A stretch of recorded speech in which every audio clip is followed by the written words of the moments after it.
Hello everyone, today we are taking a little trip down memory lane. Now triathlon dates back to the 70s and well, as we all know, it's gained a lot of popularity since then. Back then it consisted of a rather odd distance of 10km run, 8km cycle and a 500-meter swim. In 1978 though, the first Ironman triathlon took place over in Hawaii, and that is where we're going to be stepping back to today, but to the rather exciting era of the 90s. We had phenomenal athletes such as Mark Alyn, Dave Scott, Paula Newby-Fraser and so on, and with that came some very exciting technological advancements and triathlon specific products. So today, let's take a look at some retro triathlon bikes from the 90s.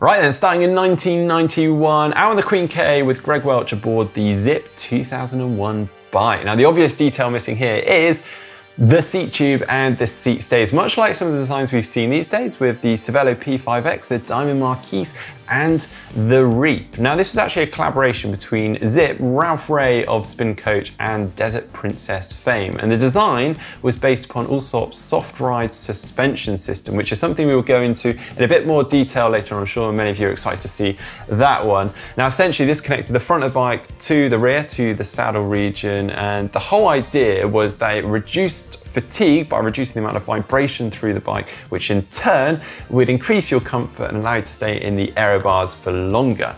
Now it was a fully carbon frame. It was also compatible with 26 and 27-inch wheels, which is another thing we'll go into in a bit more detail through this video because there's a slight variance in wheel sizes. It also looks like this was teamed up with the Zip 400 wheels that were released around a similar time, although hard to tell given the motion blur in the image. We've also got the Scott handlebars. I'm not aware or don't know of the model name. If you do, let us know in the comment section below. It looks to me like this is a fully integrated handlebar setup with the aero bar to that base bar, but the aero bars actually come out from the hood area, and then I don't know if it's for function or aerodynamics, but the brake levers are also turned in and pointing horizontally. I've also got down tube shifters. We've got just one bottle on the bike for an Ironman, but I guess in there are aid stations and some gooey energy bar stuff on the top tube. But now moving on to the one and only Mark Alyn.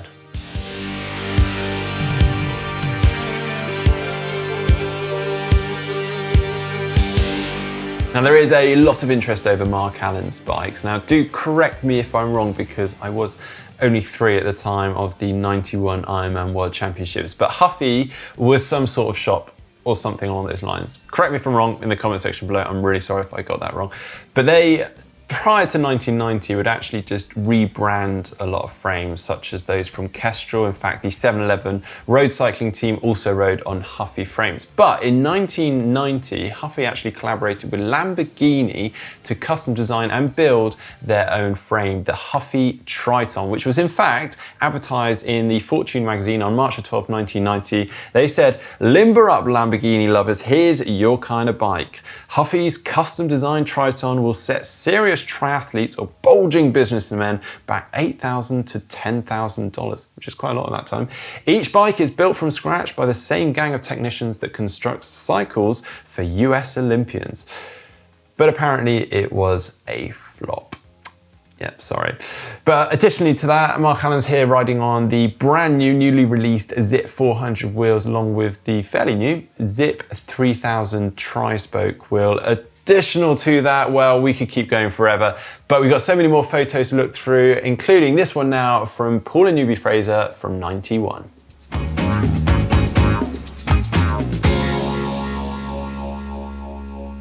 And it's time to talk about the wheels. Smaller wheels make you faster, right? Well, that was the thinking at the time anyway, and there is maybe some research and backing to this, but I'm not going to bore you with the science of that today, but you will see a lot of small wheels in today's photos. 650C, 26-inch wheels, but these may well be as small as 24-inch wheels. really quite small. Now the bike is actually branded up as the Eastern Hamilton bike, although a lot of people suggest it may well be a felt. And in fact, you will see the felt branding starting to creep in over the years on these Eastern bikes. Anyone know anything about JD wheels? I don't, and I'm afraid I couldn't really find all that much on them, but I am hoping some people out there have an archive of knowledge over the 90s sort of period. So please do get involved in the comment section below. I'm just doing the best off of the geeky knowledge and research that I've gone to. Also on the end of her profile design aero bars, it looks like she's got the new Shimano Dura Ace group set that was released around this time. But now moving on to Jürgen Zach here in 1992.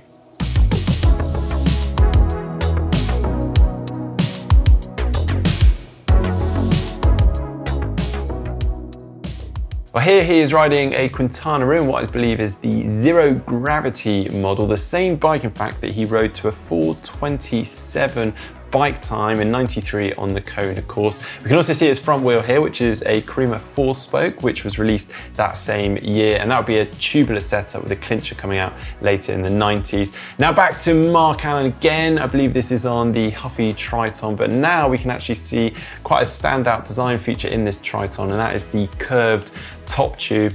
Also, compared to the previous year, it actually looks like Mark may have stepped up a wheel size, maybe from 650C to 700C.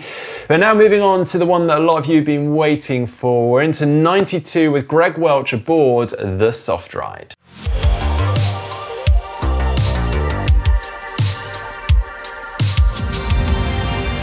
Oh yeah, there we have it, the ultimate, a flexible beam designed to give you a soft ride. Now this was designed and developed by James Allsop and David Callip, and similar to the Zip 2001 bike we saw earlier, it lacked that seat tube and seat stays, but the whole idea behind this was to reduce that aerodynamic drag whilst improving ride comfort with that flexible top beam. Now, as wacky as this design may sound and look, they were actually incredibly popular, and by 1996 at the Ironman World Championships, there were actually 126 soft rides out of a total of 857 bikes. That makes up 14.7%, which is quite impressive. But now, carrying on in 1992, but now back to Paula Newby-Fraser.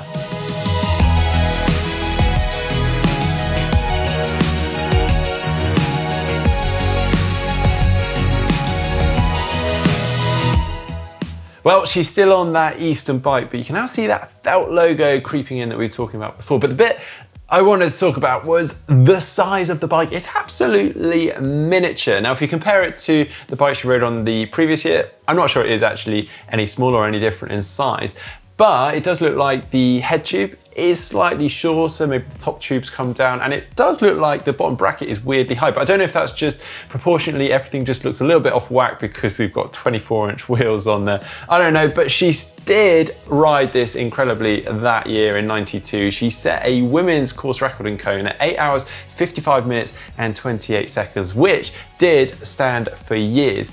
But now, moving on a year to 1993 and back to one of the sports legends, Mark Alyn.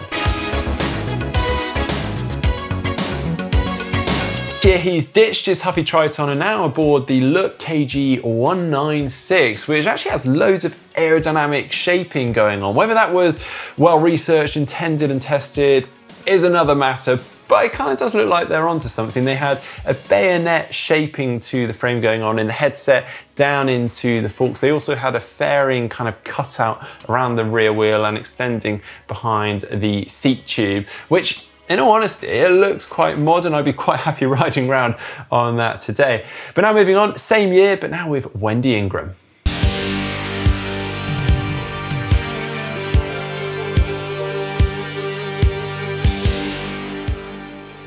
Well, here she's on the Kestrel 500 SCI along with Zip 400 wheels. Now, if you look closely, you'll actually notice there is no seat tube. There's also a really nice curve in the down tube. And I do wish we had more photos of this bike because her leg is kind of hiding it, but the seat stays also have a lovely curve in them as they come up to the saddle. It is actually a really nice manufactured and crafted frame. But now staying in the same year, but now onto Scott Tinley. Well, also on a Quintana reel, I can't find the exact model name here. Perhaps you can help me out in the comments section below. It does look very similar to the Zero Gravity that we talked about earlier, although maybe with a slightly longer head tube. Now, either way, I mostly just picked this photo out to admire the tri-suit. Now, apparently this was quite fashionable in the 90s, or so I'm told. Anyway, moving on to the 94 Ironman World Championships, and here we've got Karen Smyers. Well, here she is riding the Trek 5200 or 5200, I believe, because annoyingly, her leg is actually hiding that little bit of detail on the frame, allowing me to identify that. I'm fairly confident in it though, and actually this is the first bike from Trek that used their OCLV technology, which they still use today, although it is probably advanced somewhat since then. It stands for Optimum Compaction Low Void. It is essentially the process they use to layer up carbon plies, use pressure then to compress those layers together. Also of note, she's got a 4-spoke wheel on the front, and that is from Spinergy. Now we're going to scoot forward a few years to 1998 to Natasha Badman.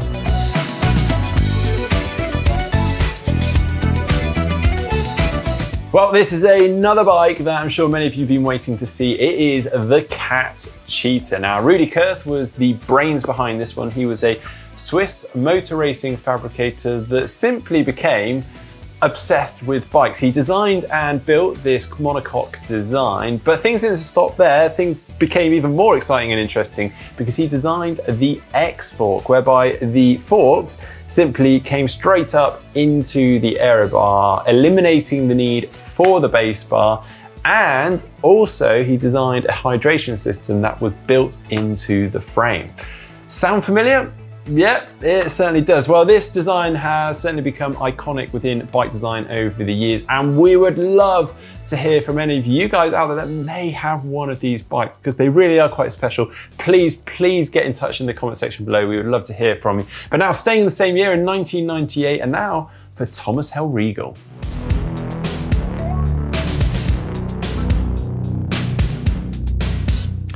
Well, this is the final one for you today. It is quite simply the Centurion frame, but the thing of note here is actually the wheel size. We've got a smaller front wheel in comparison to the rear wheel. And this is an aero idea or craze that kind of came and went quite quickly. But I guess this is the thing we love about triathlon, the fact we're open to these ideas and trying them out. And we still see that today in the way that we're sort of pushing the boundaries with bike designs, particularly so in triathlon. Now, I hope you have enjoyed today's video. Please give it a like if you have.